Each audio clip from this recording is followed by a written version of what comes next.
В деня на размисъл 11 май, малко преди парламентарните избори, в Съдебната палата ще е доста напрегнато. Но не заради политически събития, а защото в дома на Темида ще се проведе състезание за млади юристи по европейско право. Всеки студент по специалността може да участва, независимо от кой курс е или от кой университет. Казусът на дебата е измислен. Поставя футболиста Левти Макнамара срещу Българския футболен съюз. Състезанието е разделено на две. В първата част писмени защити по курса, а въз основа на логичните аргументи и на правната им обосновка ще бъдат избрани отборите за втория етап. Според ентусиастите организатори, вторият кръг е истинско предизвикателство пред младите юристи, защото представлява симулация на съдебен процес. Идеята е да създаваме неформално образование, в което трайно да получаваме не толкова познания, колкото умения.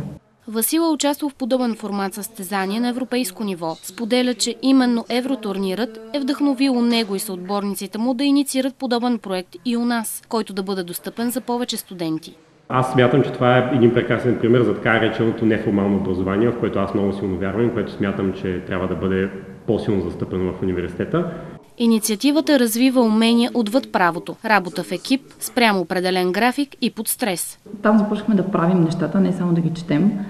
Беше и съответно знанията, които придобиваш на такова състезание, са много по-дълготрайни. Нещата са много по-ясни за студентите, защото се вижда как се случват нещата на практика. Извън правната рамка, Юлия, Васил и Христина съветват бъдещите кандидати да участват на всяка цена, защото състезанието им гарантира дълготрайни знания и ценен опит. Според тримата, състезанието подготвя добри оратори с аргументирани тези, а не просто юристи тип книжни плъхове.